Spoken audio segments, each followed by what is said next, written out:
So one of the scariest places that a person with trigeminal neuralgia can go is out. Doesn't matter if it's outside like this, or out in a car, or out to a restaurant, or even out to go to your doctor's office. I mean, seriously, our faces are hypersensitive to all this stimuli. And when a puff of wind or a too bright of a light or a too noisy environment can set off a flare, yeah, it can create a lot of anxiety when we have to go out. Now, that might beg you to ask the question, well, why do I go out so much? Now, there's one reason. The other reason is because I'm stubborn and I won't give in to BoBo. And the third reason is after a lot of trial and error, I've learned to carry with me at all times certain things to help lower the chance of triggering a flare, or when a flare hits and I'm out. Let's talk.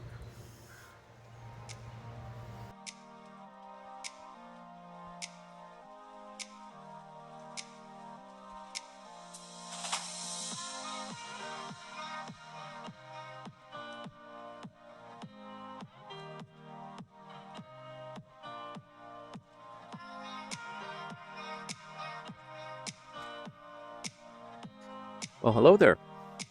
Brainger Ron here, your personal tour guide as we head down that path of life called trigeminal neuralgia.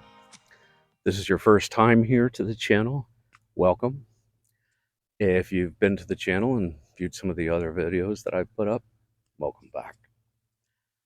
So, two quick things before I start talking about all of this stuff that I carry with me when I'm out. I'm very fortunate that with my microvascular decompression and the Vyepti infusion that I take every 90 days, that a portion of my facial triggers, the touch triggers, has been reduced. So I do remember how it was before the microvascular decompression and before the Vyepti and all of that, when I was rated as extreme. And I know what you're going through. And I'm hoping that what I have here will help ease some of that anxiety that you might have when you go out and about. Secondly, as much as I possibly can, for these items that I have here, I will leave links in the description box so you can check them out for yourselves. I am not endorsing any of these products. I'm not saying buy this one over that one. I just want to show you that items like this are out. So everything that you see here are things that I actually carry with me when I go out. In my previous videos, you might have seen one or two of them, but not the entire en masse here. And the reason being is I stuff a good portion into my little bag here that I clip onto my waist. In America, we call this a fanny pack. For a lot of countries that are out there, they call them a bum bag. And for the ones who call it a bum bag, I know you're laughing about the word fanny pack, and I know why. So let's just move on from that. But with this pack, along with other items that I carry on my person, it does help me when I do go out. I'm not saying that this is going to all the time, 100% of the time, stop something to be triggered to cause a flare. It happens. But I at least have items here that can help me once that flare hits. So let's start off with some of the basics. These are some things that pretty much all of us have, and if you don't have them, you really do need to consider getting them. First and foremost, of course, a facial covering. Usually we use scarves. A shawl is good in a pinch. In addition to this, I also have a a neck face cover. Um, when I returned back to work during the time of COVID after my surgery, hang on. Sorry about that. I think I need to start putting in some Benadryl in this. But after my surgery, I was able to some success be able to use this neck sock so that it actually went above my trigger spot. My cheek is still a pretty hot area. And between the hearing aids, the glasses, and the string for a mask, it was way too much on the cheek and way too much on the ears. So I was using a neck sock. Again, that comes down to how hot your trigger spots are and where they're located. So, in addition to that, I also wear a hat, which I know for some that is extremely difficult to do.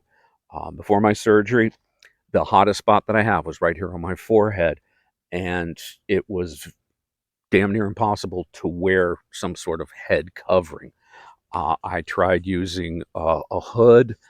That worked only to an extent. One thing that I did do is I had a knit cap, and with that knit cap, I actually sewed in some stuffing right around the brim on both sides of my hot spot, my trigger spot, so that my trigger spot was covered, but it wasn't interacting with the trigger spot. So something to really consider about, because you really do want to consider some sort of face or head covering, if anything, just to try to avoid getting sunburn. Sunburn on a trigger spot sucks. All right, it just flat out sucks. Keeping along with some other facial things that you might want to consider. For me, one of my biggest triggers that I have nowadays is going to be if the area is way too bright, or if I'm looking at a screen, or if I'm under fluorescent lights. Fluorescent lights are the ones that does me in automatically. Having the hat on gives me a little bit of a cover for my eyes. I have prescription sunglasses as well, but I also have these wraparound glasses. You've probably seen in a couple of my earlier videos me wearing these. Um, these are great. They go over your existing glasses, and if you don't have glasses, that's fine. They kind of go over. Might want to consider putting some gauze around the arms of these in case it rubs up against the trigger spot. But you can get these in different darknesses. This one is sort of just like a charcoal green. Those are really nice. But when I'm going into an area that's high fluorescent, or if I don't know where we're going, if it has high fluorescent or not, I've got these wraparounds, and these are called super dark. And when I say they're super dark, folks, they are super dark. Do not try to drive with these. Okay, they are that dark. You won't be able to see anything to make it safe for driving. So let's talk about hearing protection. Uh, Noises can trigger my TN as well. I've actually lost a considerable amount of my hearing. I have hearing aids. Um, if I know I'm in an environment where it is loud, first thing I'll try to do is turn off my hearing aids and see if that helps. If it doesn't help, I go to the next thing. I take my hearing aids out and I put in some earplugs. Uh, I like the ones with a string so I can wrap them around here on my neck and I don't lose them. These are rated for 30 decibels and they really do help. But if it is still too loud, I have no problem putting on some good old ear muffs. Now, these we keep in the car because if we're going to go to an area where I know we're driving, I want to have these in and around town, or I'm sorry, in and around the neighborhood when I'm walking. I generally don't need these. If there's construction going on somewhere in the neighborhood, I generally will kind of shy away from that and just go somewhere else. But if we go to an area, like I said, and it is noisy, like a very loud restaurant, I'll have my super dark glasses on, but we'll go to the car and I'll pick up these ear muffs. You might want to consider noise cancellation earmuffs as well. And again, that all comes down to your trigger spots. Uh, Before my microvascular decompression, I did have a wicked one right in front of the ear So I had to be very, very careful about putting things around my ear. That's why I recommend, for the glasses, if you do have a trigger spot right here, try wrapping gauze around the arms before and possibly after, or just in between the trigger spots you have, kind of like with the hat. What else we got here? Let's talk about a couple things that you don't have to put in this a Brainger bag, but you still want to consider having. Hiking stick. Now, this is really nice if I am out and about and a flare hits me, and it has happened many times, um, where I lose my stability, and I'm certain a lot of you understand getting a flare and dropping to your knees. This will help stabilize me. Now, one of the reasons why you haven't seen this in particular on any of my videos, this is also a selfie stick. So when I am out and about trying to record something, I use this as a selfie stick. And if things get bad, well, I'll just take my phone off and use it as a hiking stick. Phone. Please, please, please take some sort of communication with you. A phone. I cannot stress how important that is. These things right here will help you hopefully prevent a trigger from happening, or to ease you if a trigger is happening. But please take a phone with you. If you don't have a phone, there is one thing also that I can recommend. I was a park ranger for 30 years, folks, and I did a lot of search and rescue, a lot of emergency response, things like that. This is when I was definitely a lot thinner and able to get into a harness and rappel, or get into a Zodiac. But anyways, excuse me. Most of the times when we uh, got information of an injury or somebody in distress, somebody needed some assistance, it usually came in through the help of somebody else. We'd be working in a building, a visitor would come in and say, hey, there's somebody over in this location, they've kind of hurt themselves. Um, I'm just being a good Samaritan and passing it on. Folks, don't worry. Don't feel bad about asking for help. Believe me, if you drop to your knees or you're grabbing your face and you're leaning up against the wall or a tree, uh, people will help. Now, if you don't have a phone, how does this help you? I constantly wear this. This is an emergency bracelet. It has my name, my blood type. It has trigeminal neuralgia on it. It has vestibular migraines. It has my hearing aids. It has my reaction to fluorescent light. It has my medical allergies, all in this on the same little bracelet here, and it also has my emergency contact number to get in touch with Mrs. Brainger. So these actually come in a variety of different styles and colors, so you can make it look as fancy as possible. And if you're out and about and somebody is like, "Can I help you? Can I help you? Can I help you?" You can just say, "Hey, show them the bracelets, call this person." Okay, it's that simple. Um, let's talk about medications. I take a whole bunch of medications with me. These are pretty much the standard meds that I normally do take. And for those who do the morning, noon, and evening, the 3 pills a day, this is paramount to have with you, especially if you're out and about. Now, for the for the pill bottles themselves, one thing that I have done is I have scratched my name off, and also the refill number on it.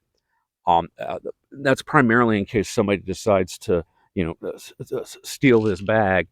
I don't want them to have any of my personal information. All right. I rotate these pills out every week, or all these meds out every week, the same time that I set up my weekly pill planner. So it's just part of my routine. Inside these this bag as well, so I have 2 pieces of paper, and these are extremely important to have with you. Okay. First is if you have to go to the hospital, emergency room, I have it listed here, emergency room, but I have also highlighted certain things on it. This is the current and up-to-date, as far as I know, up-to-date information on treating a trigeminal neuralgia flare in an emergency room setting. Uh, I am the first to admit there have been times, yes, I have had to go to the hospital, to the emergency room because of BoBo, pulling the pin on a brain grenade, and I just can't. I just can't. Um, this information does kind of give a little bit of a guidance to the ER room. Really up to them whether they do or what they don't do. Um, but this information is from the Facial Pain Association. They have a lot of good information on their web pages. I'll leave a link also to this procedure. Um, they also have some really good social network, Facebook, and things like that. A lot of good groups out there. If you have trigeminal neuralgia, if you are a loved one of someone who has trigeminal neuralgia, I strongly recommend joining these Facebook groups, these social media groups, to help, well, just to learn more and more and more. Last thing that I have here is my medical history. Now, again, none of this has my name on it. The only thing that has my name on it is right here, and this bracelet ain't coming off. All right, but this is my medical history. Again, you're in the ER, you're going to be asked, a million and one questions of what medications do you take? What do you have? Blah, blah, blah, blah, blah, blah, blah, allergies and stuff. I have it all right here. And I update this as much as I have to. I can't look at screens, as I said. I can use my phone, though. My phone helps me out immeasurably when it comes to well, just recording this and being. It's the only thing I can use that I can read on. And I connect it to my printer. And from here, I can put out, again, trigeminal neuralgia, vestibular migraines, hearing aids, all my medical issues.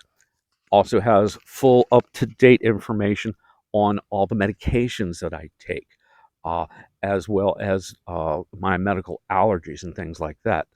This also comes in handy too when you go to your doctor's office or go to a new doctor's office, and they say, well, what kind of medications that you take?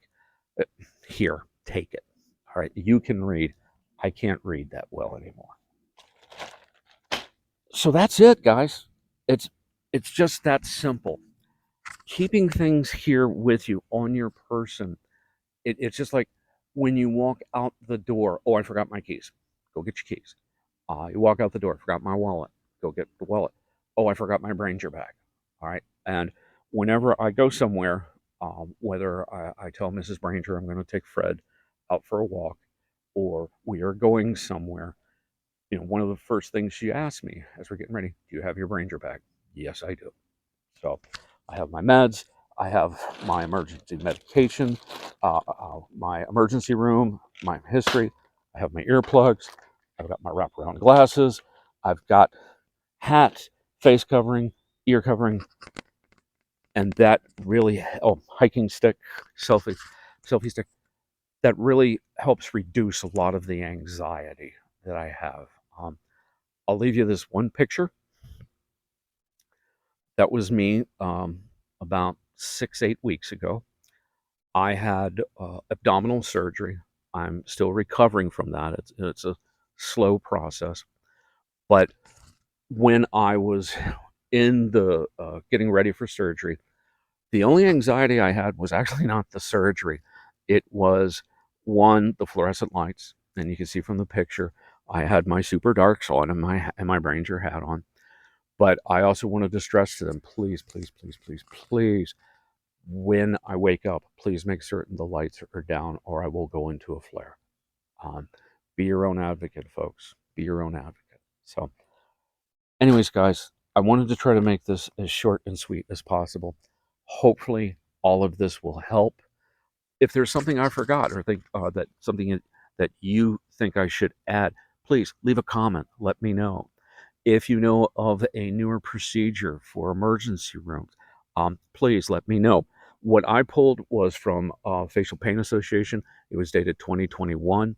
If there is an update on that, please let me know. I can go in and I can change the link just like that. So, all of that being said, smile and laugh as much as you can, folks. BoBo, Trigeminal Neuralgia, doesn't know how to react to that.